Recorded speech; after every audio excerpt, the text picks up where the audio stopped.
Good day, my friends. This video is about the band Pentagram. I'm going to rank their albums. Pentagram are, of course, a very legendary heavy metal, doom metal band. They are from Washington, D.C. They formed back in 1971. Yeah, that's quite a long time. They are technically one of the originators of the whole heavy metal style.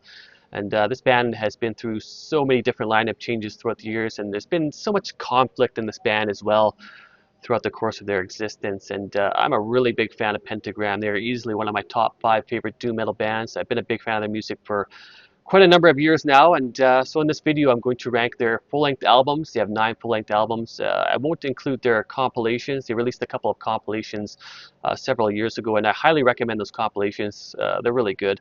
But in this video, I'm just going to do their full-length albums. Okay, so let's get right into it. Alrighty, so coming in at number 9 is Show 'Em How. This album was released in 2004. It's a bit of an unusual album. It's essentially the band Internal Void with Bobby Liebling on vocals, and Bobby's vocals are a bit odd.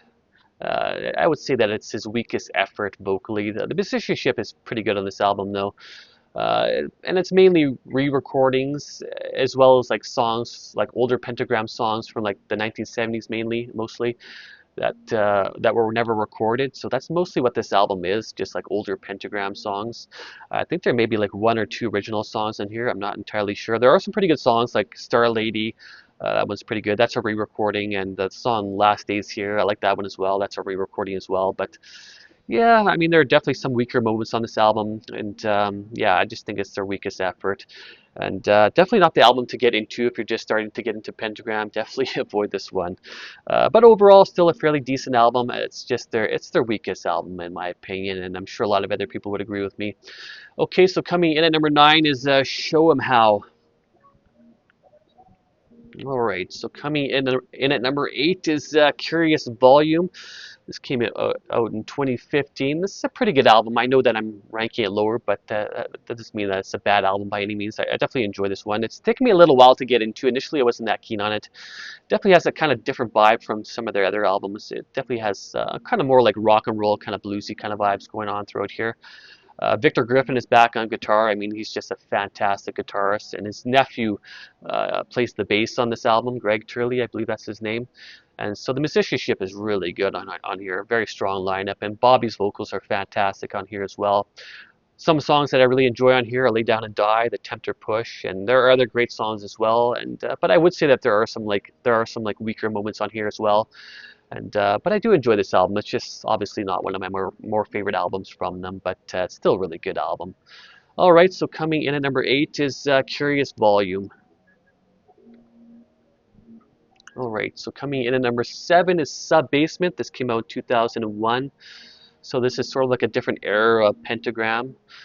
This is when it was just like a 2-piece. It was Joe Hasselvander and Bobby Liebling, of course. Joe Hasselvander, he was playing like the drums, the guitar, the bass, and all that. I believe he wrote like all the music uh, for this album. And yeah, it definitely has a different vibe from their other albums. Like I said, it's a different era of Pentagram. It's pretty heavy, pretty gritty sounding. The guitar has like this sort of like buzzsaw kind of feel to it.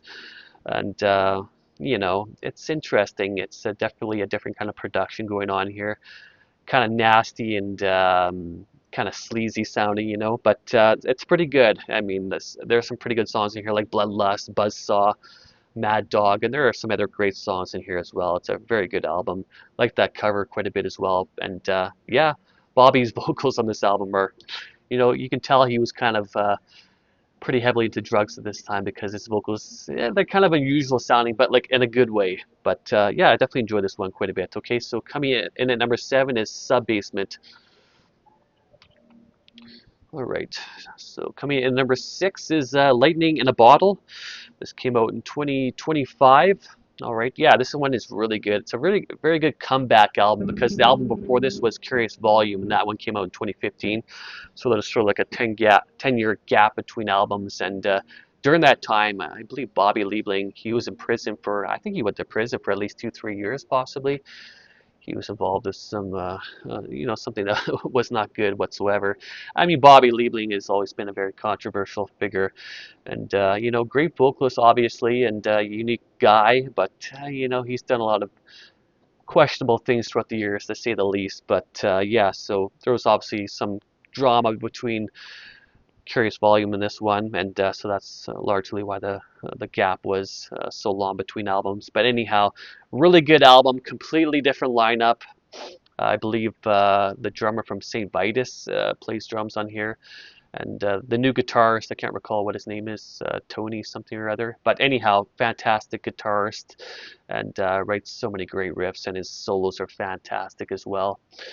Great musicianship overall, very heavy, and the guitar has this heavy, fuzzy sound to it, and it's just a big, heavy, solid album. Lots of memorable songs as well. It's really good. I actually really enjoy this album quite a bit. I think it's a strong comeback for them. Lots of great songs in here. Some of my favorites would be Live Again, In the Panic Room, Lady Heroin, really enjoy that one. Thundercrest, fantastic song. I don't really have anything bad to say about this album. I think it's a pretty solid album throughout. Bobby's vocals are really good. I mean, for a guy that's in his early 70s here, and for a guy that's endured so many years of heavy drug use, his vocals sound pretty good still. You know, they kind of sound aged, but in a good way. Like it's really good. And yeah, this is a solid album. If you haven't listened to this one, it's pretty good. Okay, so coming in at number 6 is Lightning in a Bottle.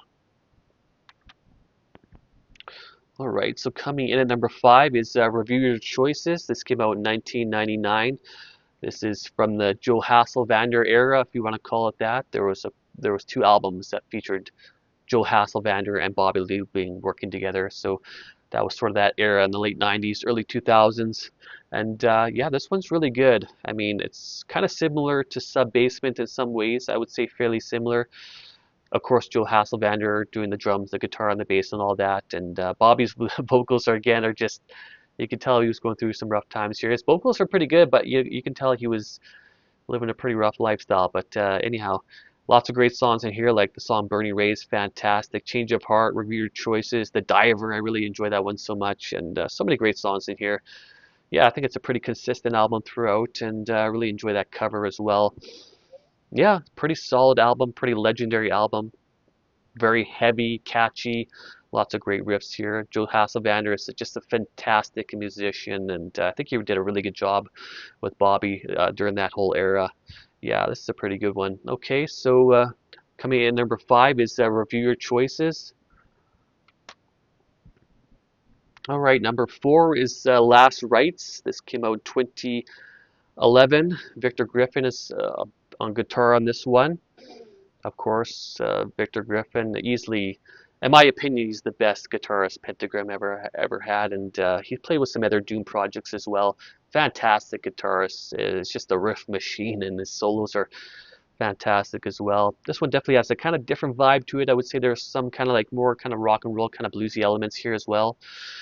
Lots of great songs in here, like Call the Man, 8, American Dream, Walk in the Blue Light. I think Victor Griffin even sings on American Dream. I believe that's the song that he sings on. Yeah, he does a great job as well. But yeah, very consistent album throughout. Production, I really like the production. Sounds great. Great musicianship, solid lineup, lots of great songs in this one. I do enjoy this one quite a bit. All right, so coming in at number 4 is Last Rites. Let me take a quick drink here before we do the last 3.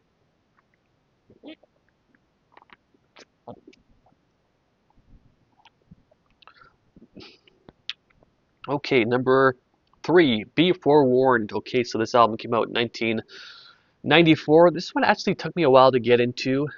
You know, I enjoyed it initially, but I just never really got into it so deeply for a while. Yeah, it definitely took me some time for whatever reason to get into it. It's a fantastic album as well. The production, I really like the production on this album. In my opinion, this is the best production they ever had. Everything just sounds really clear, and just you can hear everything, and it just sounds so big as well. Victor Griffin, of course, on guitars here. Joe Hasselvander on the drums. I believe Martin Sweeney does the bass on this album. Yeah, great album. So many great songs. I mean, for example, the songs Live Free and Burn, that's great. Too Late, Vampire Love, love that one, of course. Bride of Evil is great. And I mean, so many other great songs in here. Yeah, it's a really classic album. Definitely one of the best doom metal albums ever released. And yeah, fantastic stuff. Very catchy songs. Bobby's vocals are just phenomenal. And of course, Victor Griffin's riffs and solos are incredible, absolutely amazing. It's a very legendary album. Okay, so coming in at number 3 is Be Forewarned. All right. At number 2 is Day of Reckoning. This came out in 1987. Yes, I love this album so much. I really want to get a copy of this on vinyl. That cover is just it's fantastic. Such a legendary cover. I really enjoy that one so much. And yeah, the production is definitely different on this one, especially compared to their first album. They definitely went to a different direction production-wise. Victor Griffin, of course, on guitars here. I don't believe Joe Hasselvander was on drums. I don't think he played the drums. It was a different drummer on this album. Martin Sweeney, I believe, was on the bass here as well. So yeah, great musicianship and lots of very catchy. Like the songs are just so catchy on here. Just so many great hooks. Bobby's vocals are just excellent, excellent. I mean, his vocals are just so catchy and easily one of his best performances vocally. It's just great. I mean, this entire album from start to finish is just fantastic. No weak songs on this album whatsoever. But some of my more favorite songs would be Day of Reckoning, Broken Vows, When the Screams Come, and Wartime. Those would be my favorites from this album. But it's just a solid album throughout. You know, just a 10 out of 10. This album, it's an absolute masterpiece. Like I said, I definitely want to copy this on vinyl. And yeah, I just love this album so much. Excellent, excellent album. Okay, so coming in at number 2 is Day of Reckoning. And the number 1 album, let me take a quick drink here before I introduce this one. Absolute masterpiece of an album right here. The Holy Grail. At number 1, Relentless. Okay, this came out in 1985 and then was re-released in 1993. I have to make that clear because this did initially come out in 1985 and then they re-released it in 1993 and they titled it Relentless. So yeah, just figured I'd mention that right away. All right, so yes, absolute masterpiece right here. 10 out of 10.